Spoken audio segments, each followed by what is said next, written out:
right, welcome back. We're talking about the Pirates, who split in St. Louis. They won in 10 innings yesterday. They lose in 10 innings today.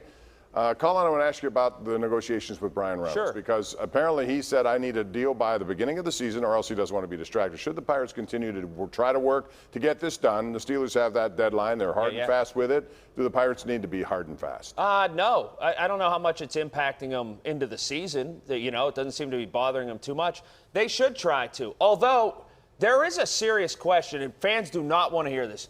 If Brian Reynolds' value is higher, if he performs well in what he fetches you at the deadline this year, then if his timeline matches up to when they're going to be good again anyway.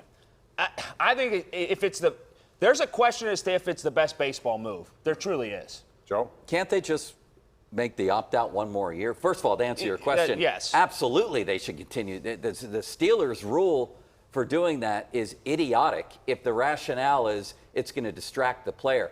I'm way more distracted about not having a contract than I am about somebody negotiating while I'm in season. I've never gotten that rule that the Steelers have. Okay. So, yeah, keep negotiating. I would keep negotiating. I would want to give him more money than give him the option. I would not want a situation more money up front? Yeah. No, just the guaranteed money in the contract.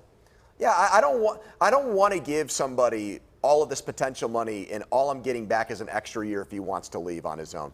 It's not worth it for me. Yeah. Money's all backloaded. Because the no trade clause is nothing because he's going to go to a better team if he's traded. They're not going to trade him to a worse team. Yeah, but even if you sign him, you can still trade him. There's no guarantee of that if they negotiate that out. So the bottom line is they should get this done, and we'll see if it happens. Now, Andrew McCutchen, start with you, Andrew. Should they have his jersey retired? There are a lot of guys I think should be in this category. Dave Parker, for one. You know, I can go down and add a few more if I wanted to, but should 22, given what he's meant to the team, a former MVP, when he's done, should that number be retired? Yeah, I mean, he's won an MVP award. I mean, I think for a whole generation of fans, he's synonymous with Pirates baseball. I think there are things that a player can do that go beyond just winning a World Series that has an impact on a franchise where you want to remember a guy in a way where his legacy lives on forever. So I'd have zero problem with that. Are there maybe more deserving guys? Yes. But I'm not going to let that stand in the way of honoring him in perpetuity. Without question, yes. I think he's the most popular Pirate since Willie Stargell. He led this team out of the wilderness of 20 years of losing.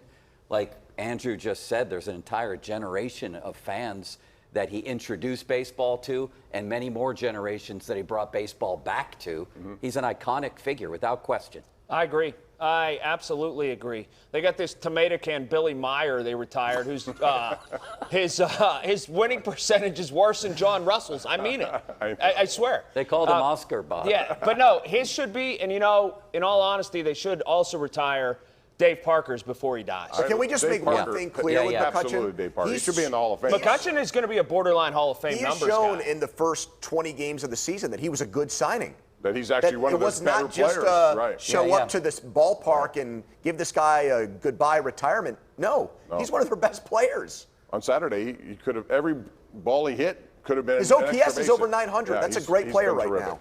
All right, the Pirates, they split in St. Louis. We'll see what they do this coming week. In the meantime, when we come back, we're going to ask the question, which local professional team is closest to winning a championship? That's next.